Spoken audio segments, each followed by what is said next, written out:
Hello, everyone, and welcome to another video game discussion featuring the best boys Getselious and Sithscott. Hello. This time around, we'll be talking about our latest impressions of Disgaea 7. I believe it's Vows of the Virtueless, right? Yes, it is. That's right. Oh man, I'm getting. Hey, it's always the subtitles that get me. I'm not joking, but honestly, Disgaea 7. Looking forward to the game. Scott had a chance to play the game at Pax West recently, and the demo is currently live. So we could talk how we feel about it and some mechanics as the latest demo trailer is out now. So let's get into it. And before we get into it, you know what you got to do. You have to sub to this channel. It really helps us out. Let's go by, like the video, and let's start talking about it. So, Disgaea and Vow the Virtueless. It was at PAX West. Scott had more chance to play the game. I played mostly the demo that's available out now. So let's start with it.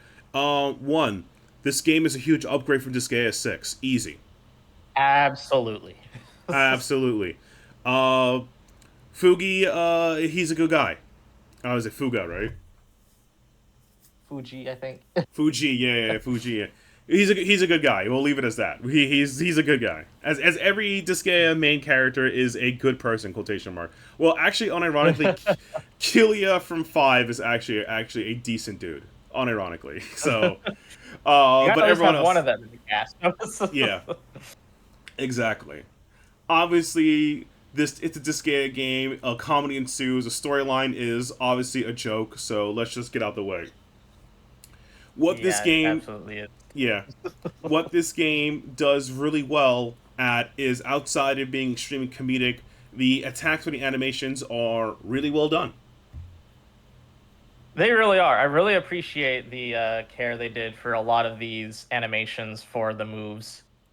Yeah. Like even just like the spells, you also have just like the special moves. Yep. And So especially there's a lot of effort they put into it, and they put like effort into like the special move like that you can see here with Fuji and his special move with the legendary sword that he just finds. right, that was under the bed of God, this story's so wild. Anyway, it was yeah. So, but on a very serious note, yeah, there's also animations for combo attacks. It's well done. It's a very expressive game like that. So, Scott, you had a chance to play a bit of it at PAX, even may say won a challenge. So you want to go into that? Yeah, so the PAX basically was that you had to beat one of the earlier boss fights against Ieyasu with a bunch of level 12 characters. And with, of course, Fuji being level 16 because he is the GOAT. Yeah. But the basic premise is it teaches you how to use the jumpification mechanic, or how to jumbify your characters and what they can do. Basically, not only can you jumbify, but also the enemies can jumbify if you let them wait enough. And so Ieyasu gets to begin the map as jumpified, and you basically just have to make sure that your characters don't die instantly, because jumbify characters can attack like up to 9 spaces with just one of their basic hits, which sucks. Yeah, If you try yeah. to like play it strategically in the sense of having a front line and a back line, but it's great if you know how to use the throw mechanic. Right, which is So another that's one class. thing I have to. If you're someone who's new to the Disgaea games, I am just going to tell you now: master the throw mechanic. That is what saved me in the demo, because you make it so you have all these characters throughout the entire map. And my favorite thing to do, especially in the demo and this in the packs, was having my big like counter character. You have like the melee fighters. They don't do a lot of damage, but they are perfect for increasing your speed and your counter damage. So that they're like one of the best frontliners you can have, because they will try to attract all the people trying to attack them. And a lot of the time, those enemies will miss. And every time they miss, guess who gets a counter attack? That's right, your fighter. Right, So exactly. I basically focus on having those two take up most of the heat from the mobs, and then tried to space out my characters enough so that the big jumbified Ieyasu wouldn't be able to kill them all in one go. And if you can save yourself like a turn or two, depending on how many he kills in a single hit, you will then be able to get the chance to jumbify your own character. Mm-hmm. And of course, the one they want you to focus on is Fuji, because again, he's level 16 when the rest of the party's level 12. So you want Exactly. to make sure that he's the one you focus on jumbifying, and that he's going to be the one you want to get boosted and stats. So the fun thing is when you jumpify your own character, you can get them boosted with your own party members by giving like a healer, or you have like red mages that can buff up stats. You buff up the crap out of that jumpified character to then just basically be able to take down their jumpified character. Because basically, whenever a jumpified character wins, that jumpified character will destroy the board next turn. So focus on making sure your board is not the one that dies. Pretty much. I guess thing about it too is like I probably talk about the people playing at we're talking about Pax West. So there was a lot of people who didn't figure out their strategy, who were trying to if I just jump the jumpified enemy or stay at the range when it work. Like no, you have to. They were telling you to use the mechanic, use it. Okay, like the one thing about this game mechanics is that I feel like they always add something new in each game, or like use it. Okay, please use it. They want you to do it Yes. because like I jokingly said this to Scott, and I was saying to people around there, if you don't win in 5 turns, you might as well just give up. Like that's a mean thing to say. Me who play a lot of Disgaea games, trust me, if you don't win within like 10 turns, it's like depending on the map, if you don't win within 5 to 10 turns, you lost a fight. I'm not joking. This is not a joke. You know this, Scott. That's like yeah. Yeah. That's a basic one to learn. But it's also interesting when you learn that they actually, when you see like the maps, they have these goals they want you to reach. A lot of those goals are basically like win this in 3 turns. So they incentivize winning as soon and as quick as possible doing the goals. So that's another reason why you want to basically win within 5 turns. Not just because if you don't, your enemies are going to get super powered because, jumpification is going to add more elements to your enemy, but also because then when you win, you get a lot more items and gold and, well, not gold, but hell. Hell, exactly. Which is not the actual word, but it's a currency. Exactly. Yeah, I would HL. You also gain like bonuses to how fast you feed them, etc. The interesting part about it is like Disgaea has always been compared to the other strategy or tactics RPG games. They've always been the most aggressive of that style. Other games can be more defensive, but they have different unique mechanics. This game is all about aggression. So this is just a heads up. Like, if you are one of those guys, like, I will wait until the opponent enter my zone. No, you better kill them, because they're going to get into your zone and then jumpify, or do a combo wombo on you, and that's it. You have to do the combo wombo first. Yes, you do. Yeah. So it's interesting, like, from the diversity and everything of it. The demo, I believe the NIS America, at least on Twitter, and I could always be incorrect, I believe they stated that if you all your saved content you have from the demo will transfer to the main game that's coming out in sometime October, I believe. Yes, it will.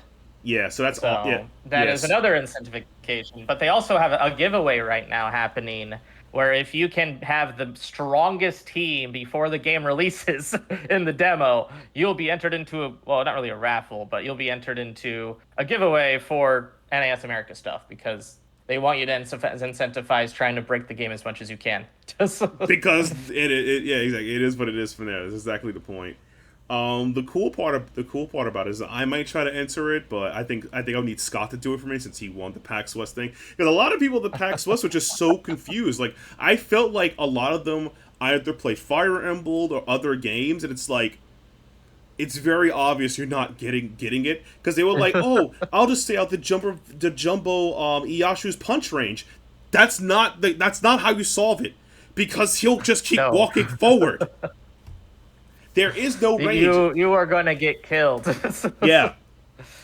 There is no I'll bait him and then poke him down. No, you need to actually kill him right now, today.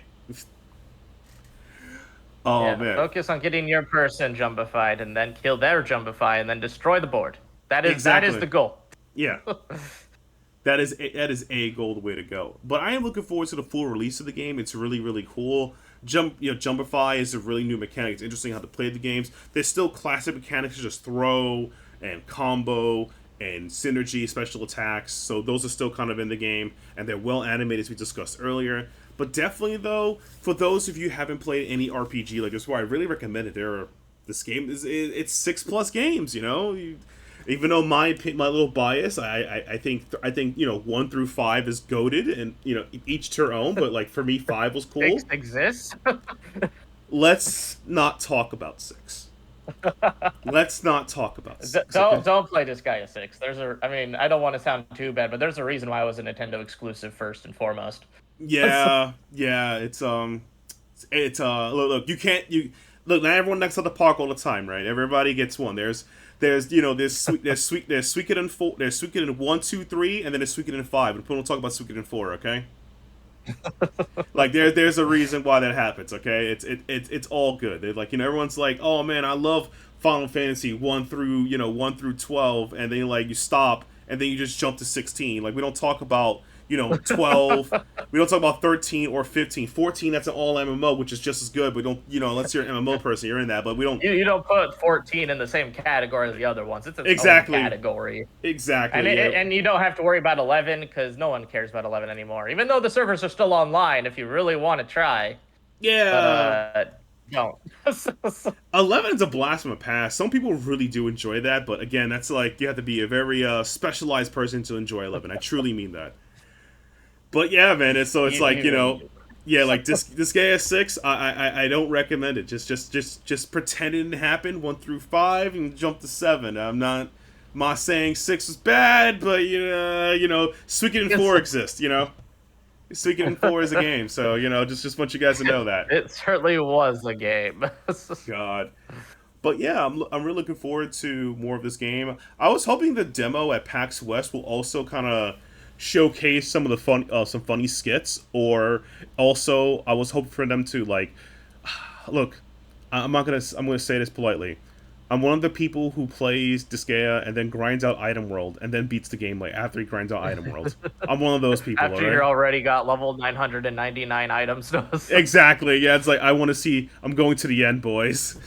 You haven't even unlocked all the best items. You just unlock like the next tier of weapons and just get like the small T-shirt. It's like it's gonna be a small T-shirt, but it's gonna have 9,000 defense stats. Exactly. The strongest T-shirt, man. The strongest game. Oh man.